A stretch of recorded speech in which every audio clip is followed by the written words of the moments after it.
The fallout from the appointment of right-wing politician Bill Johnson as president of Youngstown State University is still evident on and off campus.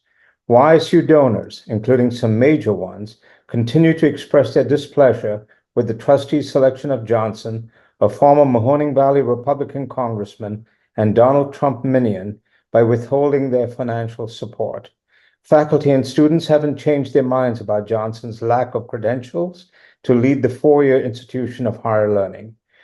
The reduction in academic programs remains a point of contention.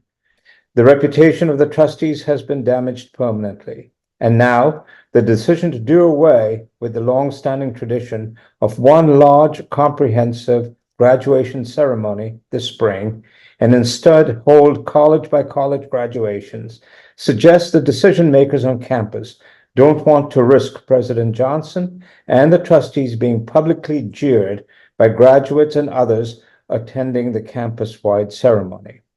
It's easier to dissuade critics from public displays of disaffection when they're part of a smaller departmental assembly.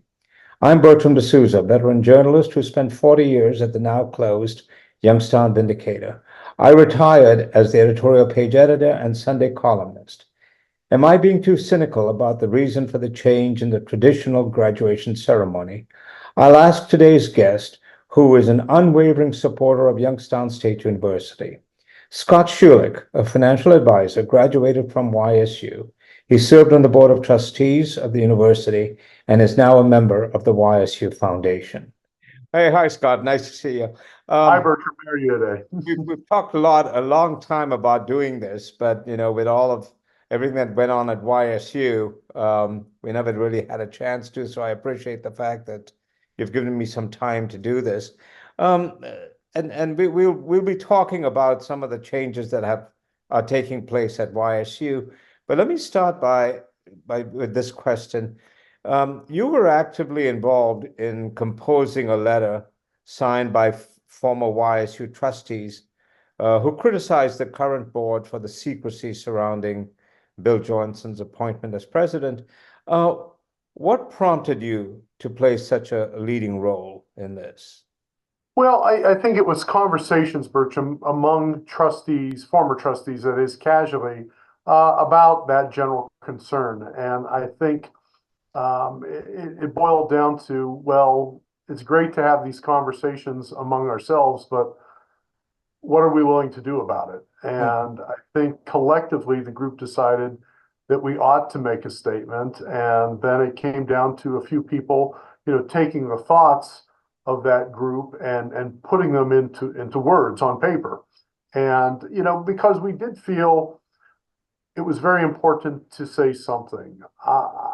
I think former trustees need to be careful about when to use their voice, and when not to use their voice. And I think generally speaking, we all maintain a relationship with the institution. We all dedicated our lives to at least 9 years or more, or some maybe a bit shorter if they were, midterm appointees. But for the most part, we remain supporters. We remain people who really care about the university. And I think, generally speaking, support all the university's endeavors, whether we personally agree with everything or not on any given day. I think it was a situation like we found ourselves in that compelled everyone to say, this is the time, if we're ever going to say something, this is the time to do it. And so I think former trustees have really used their position wisely over the years to not be critical or to not be publicly vocal unless there was a situation that presented itself like the one that happened last fall. And I think our voice was strong as a result that we don't speak much together collectively on university issues. So when we did come together and speak, I think it had a lot of impact. Yeah, and I was going to say that the letter was very pointed and didn't pull any punches, which was impressive because I know all of the former trustees who signed it, and I've dealt with them over the years. So when the decision was made to send the letter with that kind of a tone, Did you and the other former trustees, the signatories, did you believe that the Board of Trustees and Johnson himself would sort of reassess what has occurred and actually say, okay, you know what, perhaps we need to restart the selection process over? Well, I think we would have been naive to think that one letter would have prompted a redo. But I think we all knew the consequences of that letter. I think we all knew very well that one, the trustees would react in some way, that the institution might. And we also knew that publicly, others might want to hear what we were thinking. And we knew that there would be consequences of that being out in the public as well. So I think the letter accomplished what it needed to, because I think many people wanted and needed to hear that voice. We expected for sure that it might not be well received. Yes, but it was one of several voices. I mean, it wasn't just the only one. It was, Right. it sort of lent itself because you were all former trustees, but you had students who were organizing, you had faculty, you had staff, you had even people in the community, you had, major donors. So it wasn't just a voice in the wilderness. And yet, it appeared that, and I don't want to say it fell on deaf ears, because I know that the chairman of the board of trustees, reached out. Michael Peterson reached out to you and others, reached out to the students. I know he did interviews with media and all of that, trying to calm the waters. But with that kind of opposition, um, did you think that perhaps the trustees, at least some of those that you knew that serving on the board, would take a step back and say, you know what, this is not good for the reputation of the university? I think we were hopeful that people would read it, particularly those trustees, and take heed to maybe some of the points. Um, that was definitely something that was a goal of the former trustees speaking out. That speaking former trustee to current trustee, having been in the shoes of the trustees through a lot of difficult times, not necessarily searches, but Sure. in other difficult times at the university, it's a small fraternity of people who can empathize with what that board would be going through in a very public setting. So we were hopeful that our voice would resonate, because we've been there and we've been through these things before, and they might take some advice from what they heard. In defense of the board, they did reach out. I mean, through the chairman, Michael Peterson, and Right. a few of the existing trustees met with some of the former trustees, and were able to have a cordial discussion about the situation. I don't think that discussion necessarily changed points of view on Right. either side, but I do commend them for at least receiving the letter, reaching out to us, taking the time to hear in person what we put on paper. But I'm not sure it necessarily changed any opinions. Yeah, and you talked about where former trustees have traditionally been reluctant to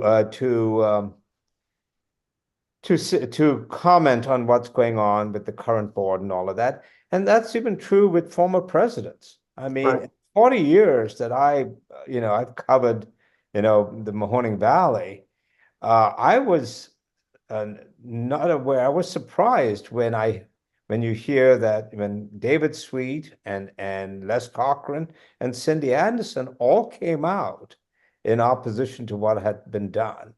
I mean, that is unusual, isn't it? I think the entire situation over the last 2 or 3 months was unusual and unprecedented. Um, but I would agree with that. And I mean, even if you look, Bertram, at national politics, rarely do you have former presidents of the Yes. United States be very critical of their successors. I mean, I remember that famous story of, George H.W. Bush putting that note in Bill Clinton's desk saying, Yes. I'm rooting for you. And, that's what, statesmen do. And it was very unusual for those three presidents who took very different points of view, Right.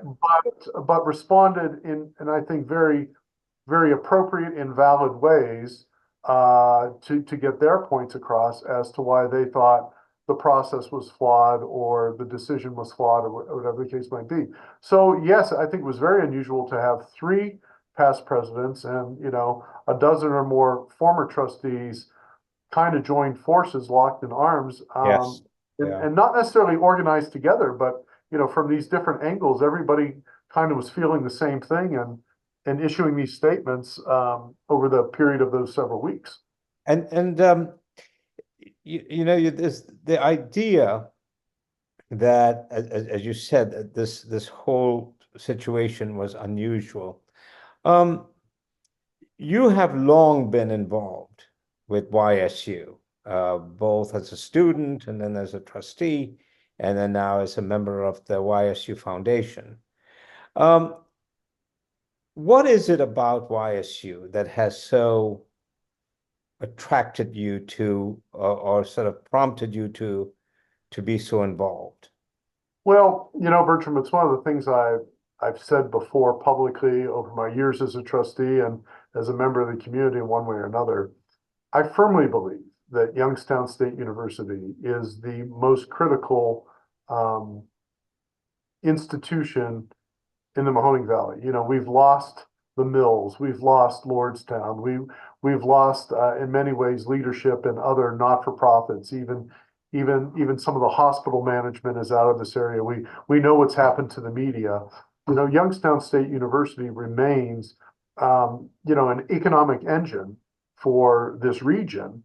And when we look at educational attainment in the valley, in the region, it's low. It's low across the state. Yes. It's low. Ohio is low when it comes to the nation.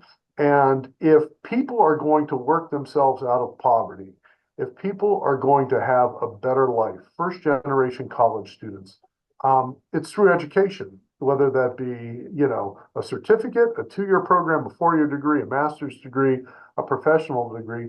But that's how you move forward in life. And those of us who have gone to college and gone on for other degrees all know the transformative power of what education does for a person and the independence and the freedom that gives someone. And so, yeah, my love for the university is also a love for education and what education can do for people. And I'm willing to fight to the end to preserve, those opportunities for people. And that's why it means so much to me, because I know what it did in my own life, getting a college degree, getting a master's degree, and I know I'm where I'm at today as a result of having that education. And while you were a student at YSU, you were actively involved in activities on campus. You were, well, president of the student government, Right. SGA. And so your involvement in the university has been long standing. And I will say, as long as I've known you, it's been very sincere. There are a lot of, and I'll say this, political trustees are political appointees. They are appointed by governors. And very often, not all trustees are equal in their dedication to the institutions they are appointed to serve. Some look at it as, badges of honor, and others look at it to help themselves.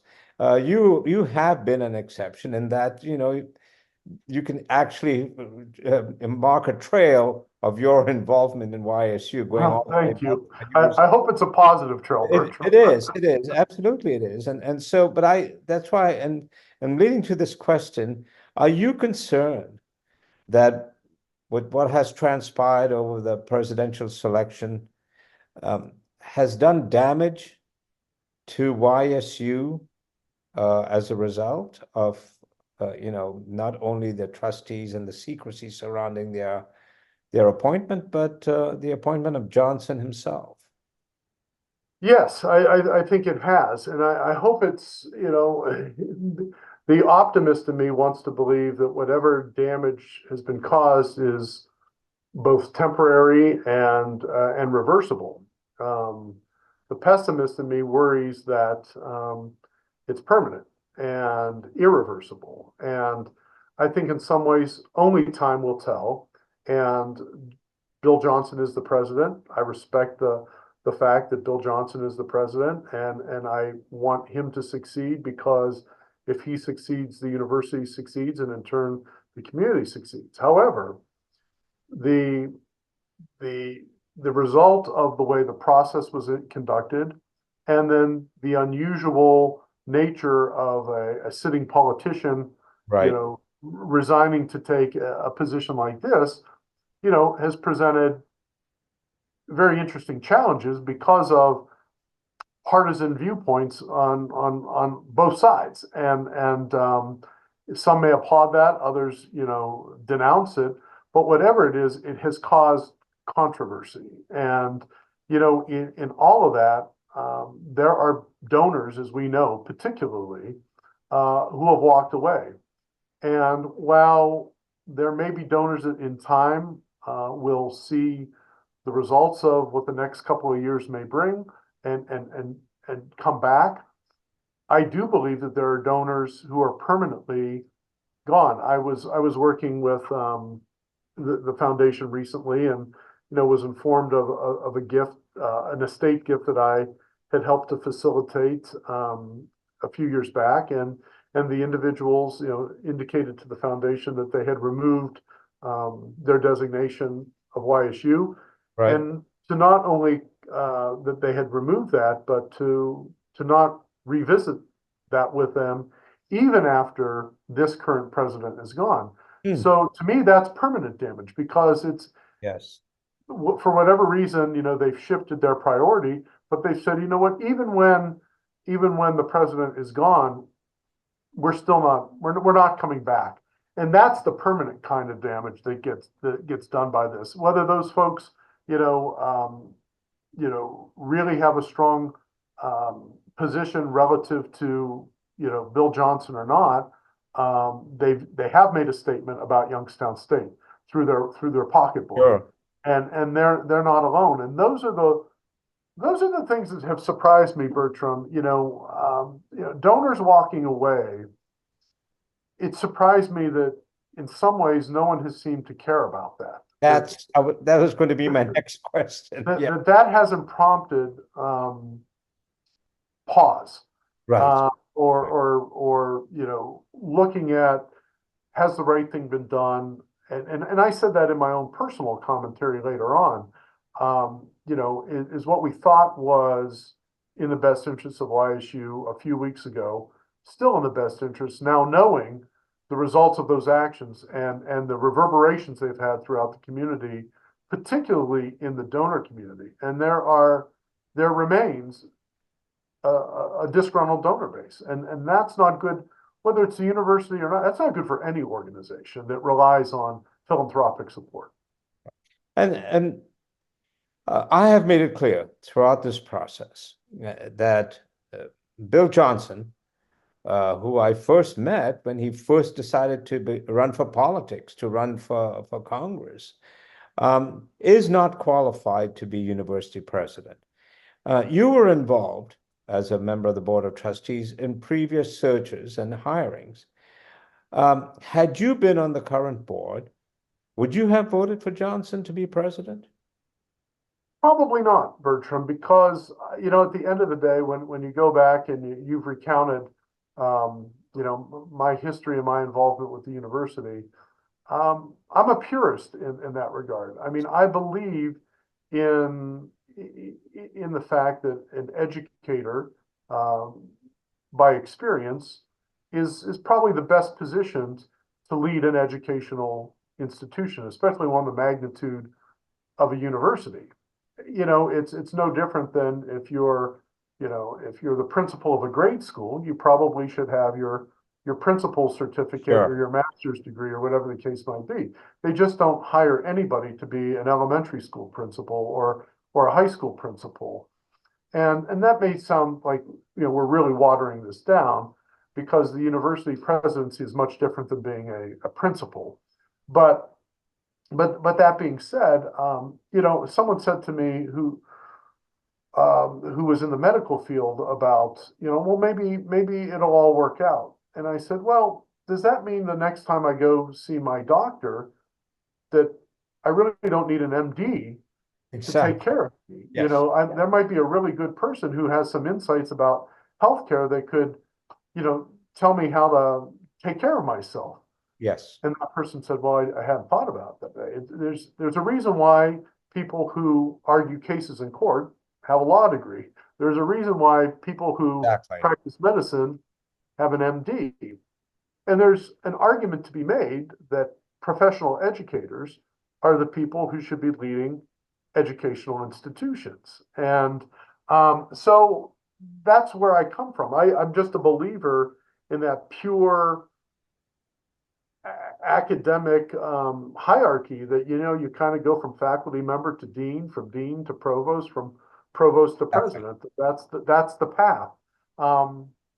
That doesn't mean that non-traditional candidates won't succeed and have succeeded, across the nation in universities, because a lot of the job has to do with fundraising and relationships, and that's a different skill set. But if you're going to lead a group of people who are academics by trade, who have PhDs, who have master's degrees, you're going to be able to speak their language and to earn their respect because you have the same degree as your peers. There's just a basic level of respect that people have for people who share what they went through from an educational perspective. And with regard to Bill Johnson, the trustees, the current board of trustees, have been caught in so many, if not, I'm not going to use the word lies, but mistruths and misinformation. And indeed, it is telling that in their own perspective, when they put together a definition of what they wanted to see in a president, two of the things they talked about was they wanted somebody with a terminal degree, a PhD, and they wanted somebody who had been actively involved in higher education.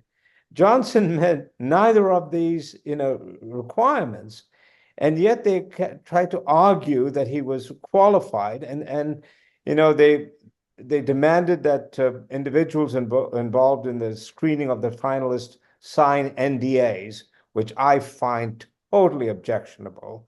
And I think that, these are public employees, these are public entities, NDAs should be dealt with very, very carefully. And I've written about those over the years.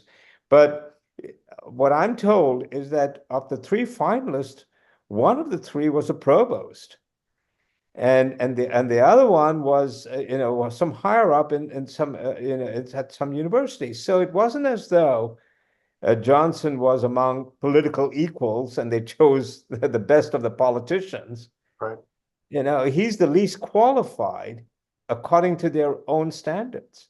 Right. You're absolutely right, Bertram. I mean, if you look at the criterion and you look at matching up the educational background with the criteria that was set forth, no, there's definitely, you would say it would be mismatched. Now, there clearly were other reasons to make the selections, whatever they were, but they surely weren't necessarily what was set forth in the original documents, or consistent perhaps with previous presidential searches or those in other institutions where there's sort of a basic criteria. Yes. That universities follow, whether they be publics or privates, in terms of the kind of attributes they want in a leader and the educational background. So there's kind of some minimum standards. Over the years, we've talked about, during when you were serving on the board of trustees and even after that, we've talked about higher education, and I've come to the conclusion that, and it's I'm sure it's just out of your own personal interest, that you are or have become a student of higher education, not only in Ohio, but nationally. And, you've been following what has been going on with higher education around the country. Give me your perspective of what's happening and how what has occurred at YSU with the appointment of a right-wing politician plays into that whole new redefining of higher education. Well, I think there's definitely been a shift over the last 20 or 30 years in terms of the way politicians, maybe even the general public, view higher education. I mean, I think a generation or two ago, people had great respect for institutions of higher learning, Yeah. the people who populated them, and for the reasons I mentioned, felt that, your parents want you to go to college so that you can have a degree and you can have a better life and a higher paying job and all the things that we tell children and young people that college will do for you. But I think there is now a movement, and it's not just here in Ohio. I mean, there's been Right. commentators all over the place in periodicals and other uh, parts of the media that are pointing out the fact that, for whatever reason, people are looking at higher education as, these places where students are being indoctrinated, that Yes. awful word that we keep hearing, indoctrinated with, um, whatever ideology, left, right, whatever the case might be. And to me, that's an affront to the student, Yes. the traditional 18 to 22-year-old student. These are young people who are intelligent enough to take different points of view and form their own. And students are pretty astute these days. If they felt they were being indoctrinated on those rate my professor kind of websites, they're going to say, don't take this guy or don't take this gal. Yes. All you're going to get is this particular point of view. And I'm sure that's happening in classrooms in some places across the country. And that's unfortunate. But students are smarter than that. And for the most part, I don't think colleges and universities, I share a different point of view. I don't believe that these places where students are being indoctrinated with some leftist point of view. And surely, even if they were, I think students are better and brighter enough than to just somehow be brainwashed by what they're hearing from any professor. I mean, I had a lot of professors with whom their views I did not agree with or Right. totally disagree with, but I made up my mind on my own and I formed my own conscience, my own points of view, my own political views, whatever the case might be. So I think that's the shift. I mean, we're seeing that in other states we're seeing that here in Ohio with the House Bill 83. Right. We've seen it in other states where there's, been some sort of censorship, if you will, or, the ideas of what you can teach and where you can teach it and how you can teach it from K to 12. I mean, it's all over the place that there's this thinking that these radical points of view are being somehow drilled into the minds of impressionable young people. I just don't agree with that. But I think that's what's led us to this moment here. I think it's what we're seeing across the country. And I think that's very unfortunate, and I think that's very sad. I think academic freedom is sacred. Exactly. That you should be able to. I think faculty members should have the ability to teach courses, as they see fit within the discipline.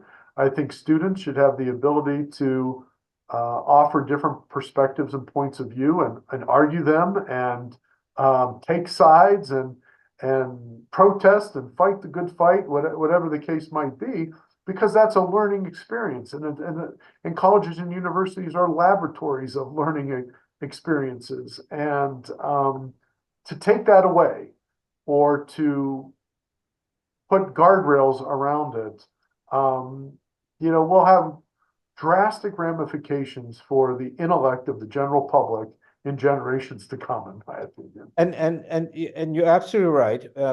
Like you, I sat in a lot of classes and during my college years, both during my bachelor's and master's, and never once did I have a professor who said when some student spoke out and gave a point of view, said, "I don't want to hear from you, you're a conservative," or "I don't want to hear from you, you're a liberal."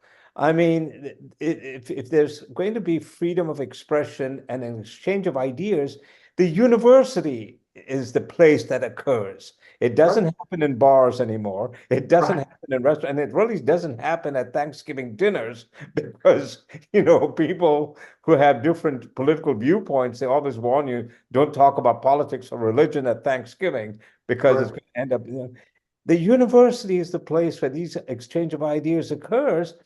And for them to want to, for the critics of higher education who want to step on this, my God, it's so, short-sighted.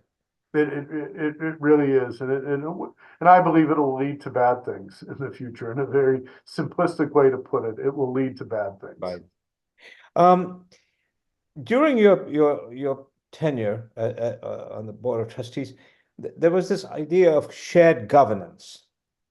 The administration, the trustees, the faculty, the staff, and all of that. That's diminishing, and there is a warning. The higher education entities nationally are warning about the end of that, and that is sort of that played out at YSU with the selection of a new president. What is the danger of this, the diminishing of shared governance? Well, if you go back to the origins of universities, you go back to the Middle Ages, if you will. I mean, it was the faculty who ran the university, in its origin. The faculty had a key role in determining how the curriculum was developed and all of that. Administrators came much later. And when you look at it, you have to have an administration. You have to have the people who take care of the finances and who take care of the public relations and who deal with the issues of registering students and keeping track of, grades and things like that. There isn't a broad administrative piece to a university, but at the heart of it is educating people, and faculty should have a say in how an institution develops its curriculum, how it develops its mission and vision and goals, and work arm in arm with the administration for the benefit of the students. And, to me, the concept of shared governance is pretty simple. I mean, it's not, it's not we versus they. It's not they get to decide and we don't. I mean, it's about doing collectively what is in the best interest of these people that we're educating, regardless of where they've come from, whatever their status was, and getting them to the end product, that degree. And, some do it in 4 years, some do it in 3 years, some do it in 18 years. Yeah. But, getting them from point A to point B. And, I equated it in some of my commentary. It's no different than when you sit around a newspaper like you did for many years, at the editorial side of it, and or in a corporation where managers sit around a table with boards and with employees and come up with solutions to problems, or developing a product, or writing an opinion piece as it relates to the newspaper. I mean, it's teamwork is what shared governance is. I mean, somehow it's got this bad label in some way over the years, but it shouldn't. It's about working together for a common goal that is no different than any other business would do it. And it befuddles me that's a concept that people would think is a bad thing. Exactly. Um, One of the reasons I sort of thought about reaching out to you and wanting to do this to have this conversation is that I saw a letter from the university that was sent out regarding the spring graduation ceremony, and it said that this spring the graduation ceremony will not be one large comprehensive ceremony. Instead, each department will have its own graduation celebration. Um, as still a cynical journalist, even though I'm retired, um, I believe that this was done to protect Johnson and the trustees from public repudiation that would have occurred at a campus-wide gathering. Um, in our conversation, as we chatted before, as we were arranging this, uh, you have a different viewpoint. You don't share my cynicism. So I let me don't. give you the opportunity to talk about this, because then I will read to you um, an email I received from somebody who had long been involved with the university. So go ahead and tell me why I shouldn't be as cynical as I am. Well, I do disagree. It's my understanding that, and having been involved in this, even, in my time as a trustee, being a participant in graduation ceremonies. I mean, one of the things that the university has done is, allowed as many guests to come, parents, grandparents, aunts, uncles, cousins to graduation. Well, there's only so much room in places like Beagley Center, and as we didn't control maybe how many tickets students could get to an event, those events grew, and they moved from Beagley a couple of years ago to the stadium outside, and I'm not sure weather cooperated, but I think there's been discussion for a long time about how commencement could be, more relevant, more intimate, and, could accommodate all the friends and family that wanted to come. So I don't think that the decisions to have these smaller or more numerous college graduations within the university are designed to protect the president or the trustees. I think they are a way that the university is trying to reach out and be able to have as many people participate in the commencement exercises as possible. I mean, I like the good old fashioned grand big Right. commencement ceremony as much as anyone else, and I sat through 27 of them as a trustee. So it was one of the most enjoyable parts of my time as trustee, seeing those students come across stage and shake hands with their dean or the president and receive their diploma. You Yeah. know, and that's evolved over time. I mean, when I was a student at YSU, they weren't even reading names at that point in time, and that was one of the things we fought for in student government. It was just sort of everybody stand up, they conferred for degrees, and 15 minutes later, everybody exited. And many of those individual colleges would then pass out the actual diplomas in a smaller ceremony. So it reminds me of kind of reverting more of a hybrid to what that once was. So I don't share your cynicism about that. Whether or not it's the best logistical way to do commencement, I'll leave that to the people that organize commencement. But I enjoyed those big grand old commencements. Yeah, so did I. But um, I have suggested that now that this is a done deal, where the where Johnson is president, the board of trustees have basically shrugged their shoulders. That they are counting on betting on the fact that people get on with their lives. The students either want to, all of a sudden looking for, if you're continuing as a student next semester, you're looking for a job this summer, so you're busy doing that. You're getting finals, all kinds of things. Faculty, they're doing their own thing. So the attention as to what has occurred at YSU is going to diminish. People are going to not care that much. Um, so where do you and your colleagues and the other former trustees and all, what role do you anticipate playing going forward, if any? Well, there's not been any among, my former colleagues, there's not been any formal discussion, along those lines. But I don't think on January 22nd or whatever day that the president took office, everybody who felt one way on Sunday suddenly turned it off and felt happy on Monday. I think those feelings across the community of concern still exist. But the president is indeed the president. And I think, if anything, all the constituencies of people who had concerns should turn their effort into being a watchdog, and Exactly.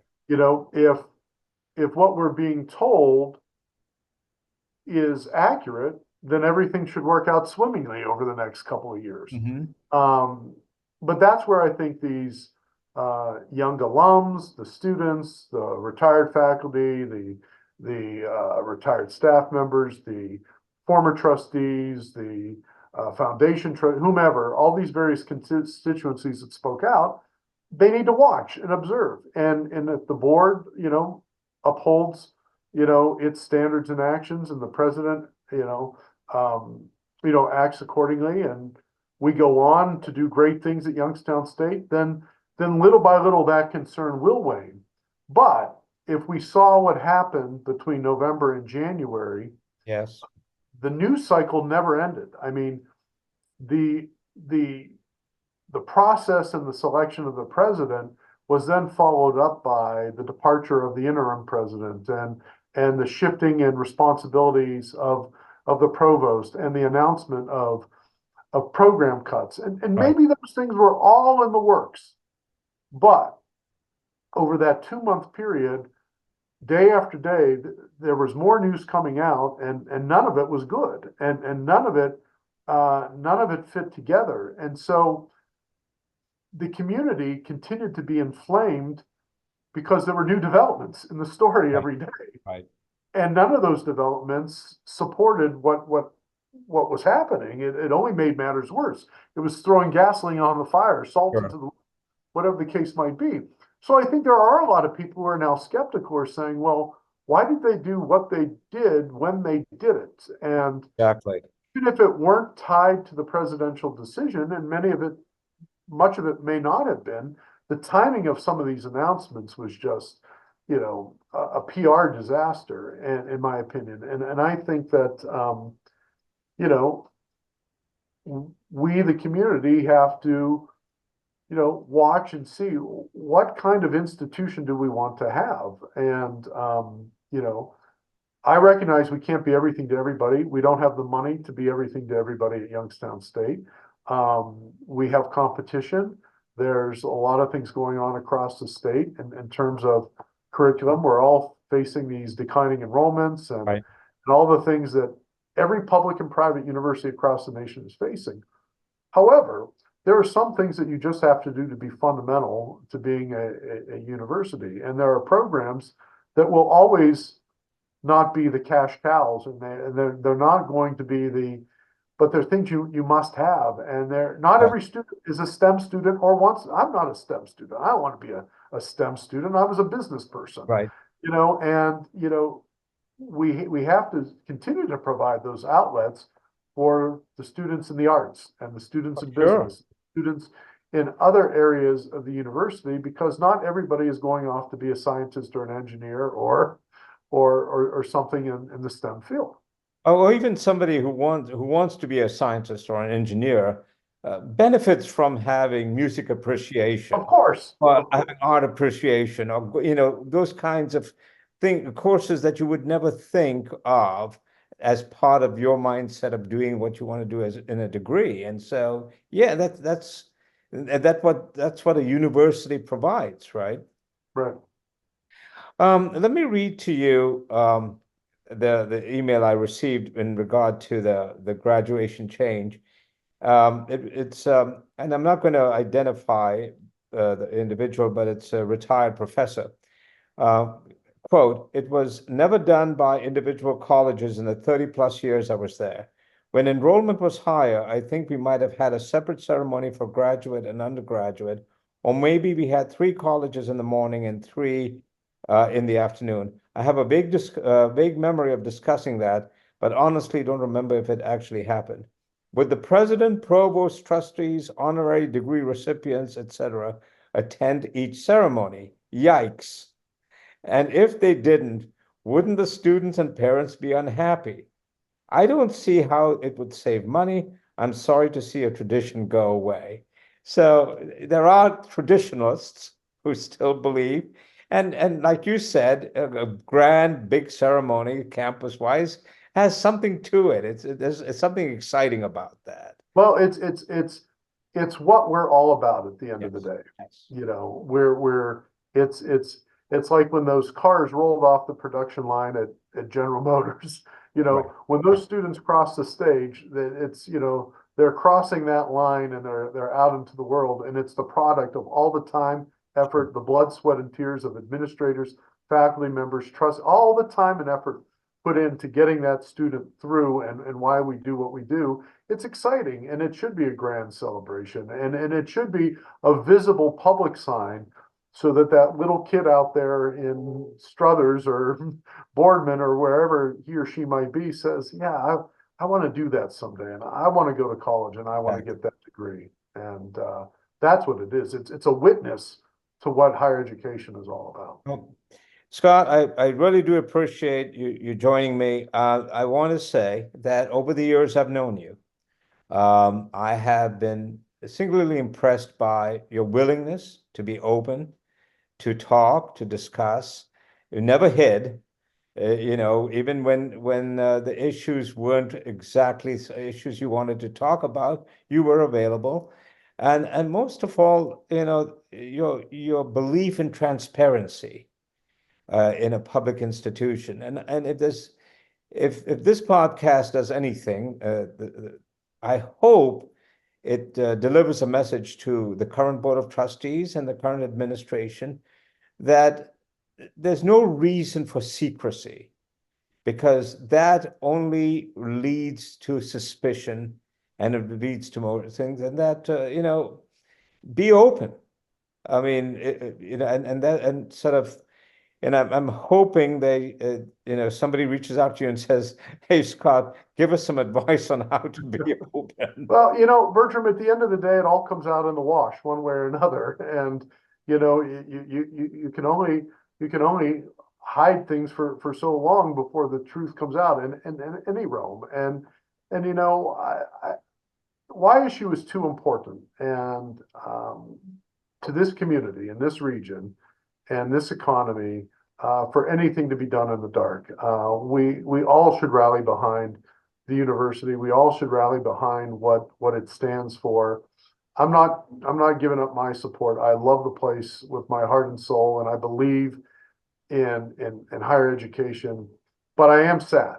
I spend these days very sad about what I've seen, because I guess it just didn't have to be this way, and that's where we're at. And I regret that's the way this is all played out, because it has hurt the community, it has hurt people individually, it has frayed relationships between the university and the community, and between individuals who share different points of view.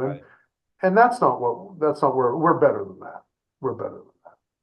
Again, Scott, thank you very much. I'm glad we had this chance to chat. I'm sure we'll be doing this again at some point, but otherwise, all the best. Thank you. Thanks, Bertram. Always good to be together.